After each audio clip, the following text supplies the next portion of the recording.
So recently, a new developing trading card game reached out to me and asked me for my feedback to give some opinions on various points. Now, this really surprised me, and honestly, it's quite humbling because the card games are reaching out to me for feedback and opinions, and beyond just wanting to collab and show off products and stuff. That's awesome too. I'm so glad to be making progress in that, but that somebody actually wanted to hear my feedback on something. It's a little bit scary almost because I'm just here as a collector, as a consumer, and I'm not privy to some of the data and what it's actually like, what the scene looks like being on the development end.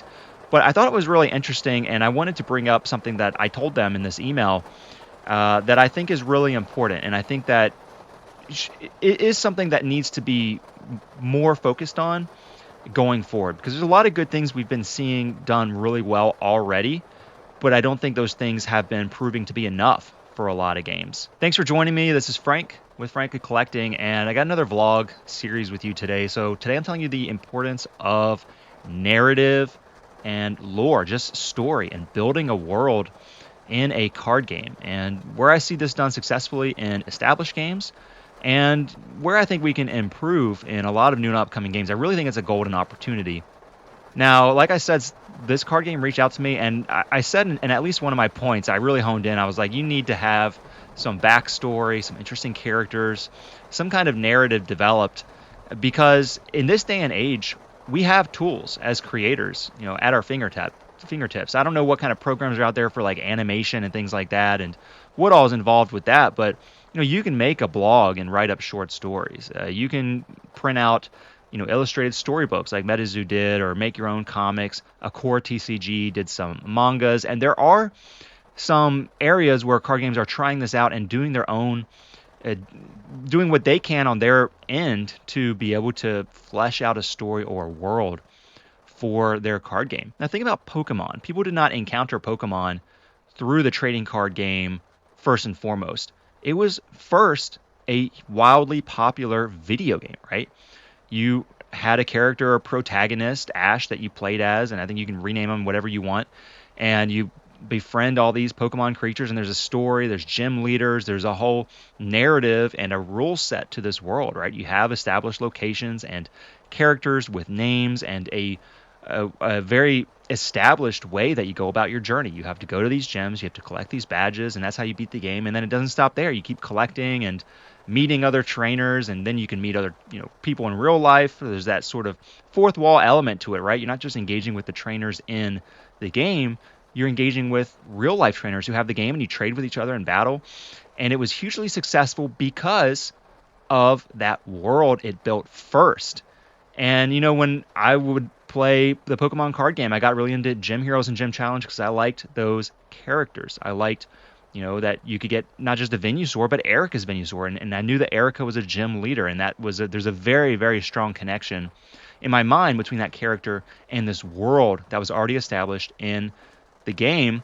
And I don't remember if the anime came before the trading card game or if it came alongside the game. I'm not quite sure on the timeline there, but there was also then story fleshed out in the TV shows, and that is what made Pokemon succeed. I don't think it was quite the gameplay itself, or the fact that there was all these trading elements and the rarities, and the fact that maybe Magic was also popular. I think it's really just the world, and people wanted to engage in that world, and you see that today with people wanting to collect Pokemon just to get those characters and their favorite Pokemon, and maybe go back to that world and connect with that narrative. And sadly, I don't really feel like I'm seeing that so much, especially in the new and upcoming TCGs, and also a little bit less with Magic the Gathering, although you do see some strides here and there. I think they have, from chatter I've seen, like there's a Netflix anime of it coming out or something like that, and they've tried different comic books, but overall the Magic just story and world is just not so strong anymore. Maybe it was never really that strong, but I remember even Magic, they had the era of fat packs, they had novels, they had people write stories around their characters, and you had the blocks that I played during, like Invasion. They had like Gerard and Gerald, I forget his name, and some other characters, and you had like Yawgmoth, I think, just different characters in there that were in the stories, in the novels, and also in the cards. And I feel like some of those characters maybe got abandoned or forgotten about. And the problem with Magic today, of course, is the IP crossover stuff is continuing to fracture its own world, which I think is a problem. And yeah, it's probably going to make more money for it, but it is going to be hurting it in the long run. I really feel like this is Pokemon's strength. They have some promos, they have some collab things that they do, Mario, Luigi, Pikachu's, and all this kind of stuff. But it's not overdone. It doesn't take over their original IP identity worlds that really make them successful and attractive. And so I think, when I see the indie and new Kickstarter scene, the new TCG scene, I see a lot of really great art, artists being put to work in these new games. I see collectability. People are doing awesome promos at these conventions, and they have some community tournaments going on, and they're developing these things that are strong for a trading card game, but the problem is, I think a lot of games today are starting as a trading card game rather than as a world. And I've seen some games, they come out and the characters are there in the card game, but then I have to ask, what is the story around these characters? Where are the other characters in the story in the cards? And a lot of times the story is still being fleshed out. Maybe it's not really parallel to the cards all that well. Again, I got to shout out to some games that are doing this really well. And, this is not a problem for every card game. A core TCG has a manga series.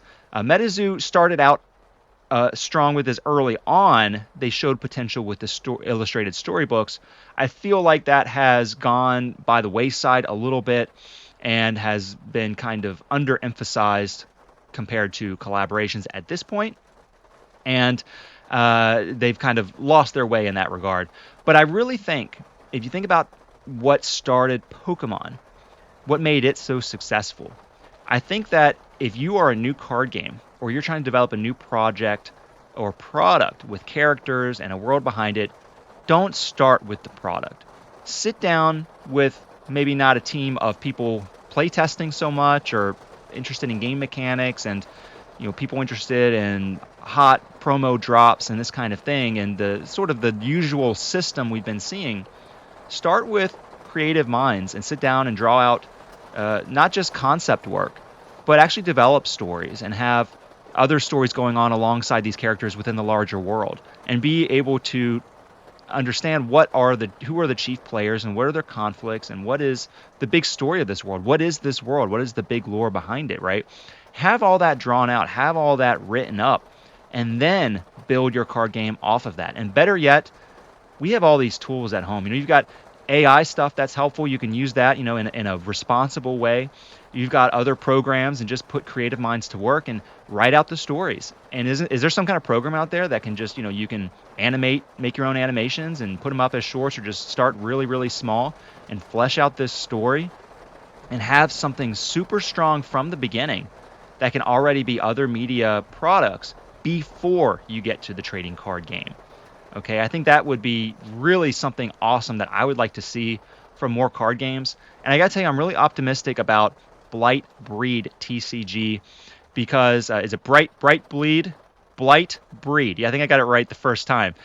This is a new Kickstarter coming tomorrow, November 7th, on Kickstarter. They've had a couple Kickstarter campaigns before, and when I interviewed Jesse, he told me that this is the creator, Jesse. He told me in our interview that he had all this lore built up, and he had all since from years ago, and he didn't want to spoil a lot of it, but it is there.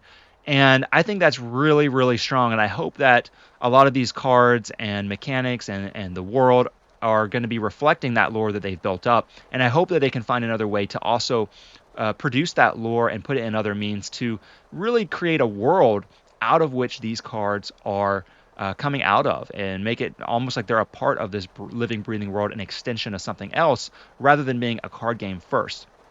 Now, I just use as an example because I thought that was awesome that Jesse really brought up the lore and how important that was. And again, that's going to be that's the era I see. That's what I see going forward. I think people are getting a little bit tired of the collabs and the promos and the limited drops, and they really just want something that is more interesting, that they can connect to, a story, some characters. And I think it's time that people really start to put that at the forefront. There's always a new Pokemon game coming out that is ripe with new characters and a fully fleshed out world that yet has some of the familiarity of gameplay mechanics and some of the old Pokemon from other games that also add some familiarity.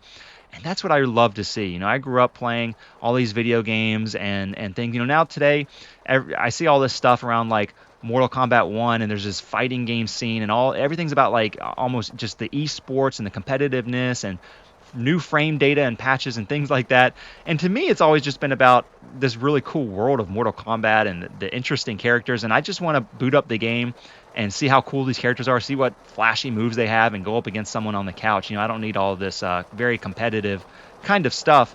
And for me, again, it's always about the world, the lore, the characters, the design.